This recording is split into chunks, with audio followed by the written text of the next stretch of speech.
This dire side lineup, I guess the one thing DP doesn't have in this game is a save. So if you do manage to get the Doom off of DP before she ulties, maybe you can get that kill. I wouldn't say it's overlooked, but I think maybe not appreciated enough how much it matters that you're within tower range in the beginning of the game. Like having the extra armor, the extra regen, just helps so much. So if you're able to win that lane, you're very happy. All right, let's talk about the bottom lane because I want to focus on mid in a second here. But Crystal Maiden and Void versus the Earth Spirit Tide. Do they have enough to actually kill a Tide Hunter? Oh, get pretty close here. Frostbite to start things out. And with a time walk and a couple more right clicks, it might be enough. Tobi, the right clicks not stay here. They're just going to get chased off. Aramis doesn't have any way to get away as of right now, so he's just going to get Spirit Siphoned and brought down. So 2 easy kills for GPK, and the tier 1 tower is going to take heavy damage, if not fall. But the fortification is popped. Still, they have a siege wagon here. This is awesome rotation. I don't think you expect this one, right? It's a Wind Ranger level 4, making the rotation over, getting a shackle shot, you get that kill, you try to help with Wisp, you get an extra kill on Earth Spirit. Not only do you get these kills, you almost take the mid tier 1 tower, you force TP rotation. Actually 2 of them. We back off after, and DM couldn't get away, but they forced out the Doom. So now they feel confident going on Tobi top with the DP plus Maiden, and he's dead. Yeah. Oh, that was a celebratory freezing. And they're going to smoke behind Shad, who has the Battle Fury. And again, doesn't really want to fight until he has that second item. But we're going to see the Exorcism popped in the pit with VP and that Corrosive Haze. If Viking does not come immediately, they're going to lose out on this Roche. They're going to get the double damage. Boom is going to take it for himself right now. But it seems that they have absolutely no idea this is going on. So free Roche, Epileptic Kid. As long as Exorcism and CM are on the outside, as DM's going to cancel this TP. Actually, Boom cancel himself, but he's going to find his way to the grave one way or the other. Although, IO, all right, well, nice if the fountain is the grave, then you're right.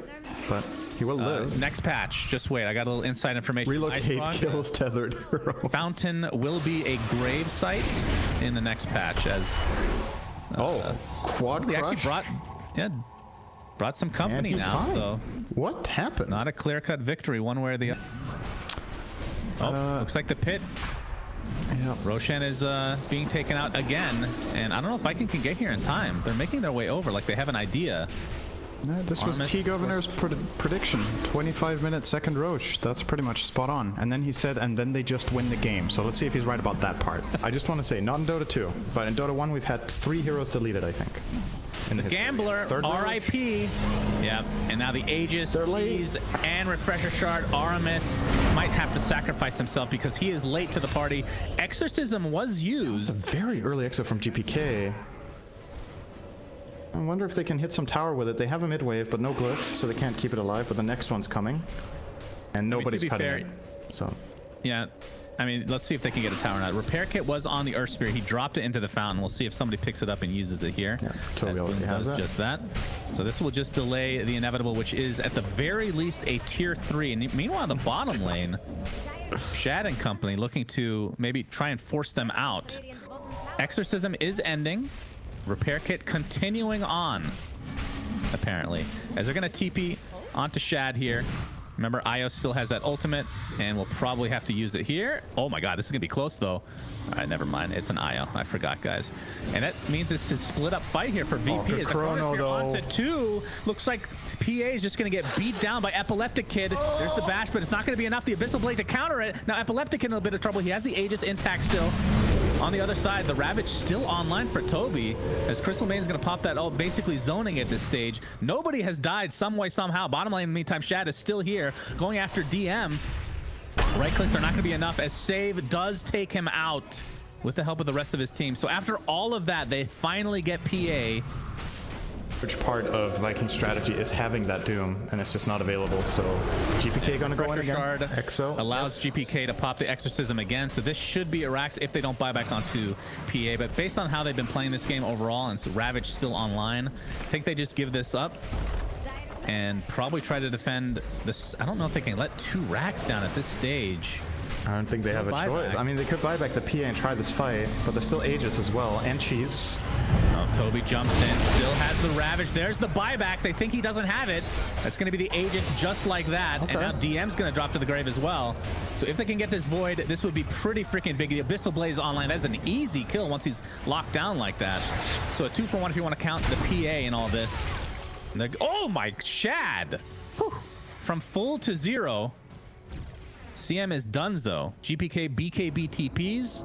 A little bit messy. To expend that to get Ravaged, but losing the Slaughter basically is the nail in the coffin for that fight. And then a perfect roll. Really, really good timing from Aramis to connect the roll immediately on the Aegis. It might even get GPK here. He has Cheese. And he has Eon Disc.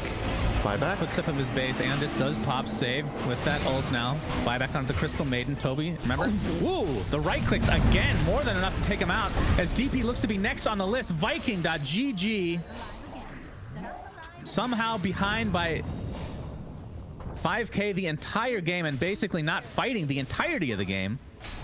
I've kind of turned most of the time the Horn is better. Oh, there is this a could smoke. Be scary.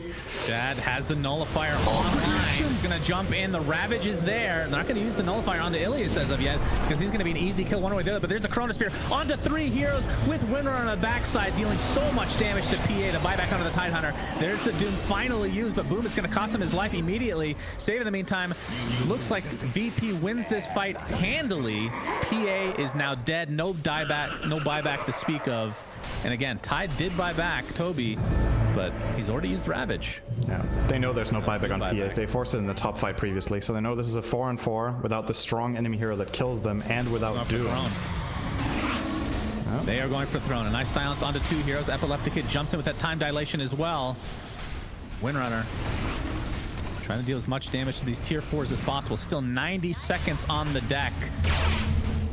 Viking need to hold on if they will continue. Of course, this is just game 1 of this best of 3. As VP are already being forced back, so they don't even get a second Rax right now if they end up getting pushed out here. Cheese is finally popped onto GPK. He's extremely slow. Good lord. Still has the BKB in tow.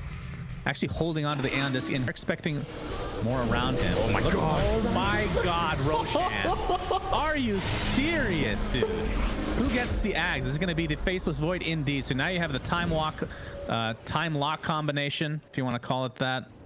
That actually has a 175% chance to hit right now, so he will hit every time with both that's the like when rapier. Athletes say, I'm going to give 110% effort today, as if that's a thing. All right, GPK pops that Exorcism. Here's the Chronosphere. It's only onto 1, but it is a very important hero in Doom. And he goes down before even being able to expend his ultimate. And this looks like the beginning and end of Viking in game number 1. BKB Papa Epileptic Kid still has the Aegis in tow. The buyback onto the Earth Spirit, but looks like this is going to be mega creeps, if not more. Tobi still has the Ravage. Not really finding an opportunity to use it there. It's going to get silenced to start things out. In Divine Rapier, like you said, on Epileptic Kit. So these buildings will absolutely melt. And now he has the 20% backtrack as well. So not really fearing anything on top of all that status resistance. Here, 4 towers are down. There's the Ravage onto several heroes. But do they have enough damage to follow this up? They're picking up the CM who buys back into the game. But PA just melts under the pressure. Not even remotely close. As the right clicks will favor VP big time in game number 1. A really cool game from Viking. I'm not going to lie. I was really impressed the way they did this because they got off to a bad start. Yeah, the way that they play this was really cool, just not able to pull it out this time around. Yeah, I think they managed to keep the game within reach, but eventually, like, what do you think the track record is for a team that loses 4 Roshans in a row winning the game? Like, it's rough, right? It kind of ends up being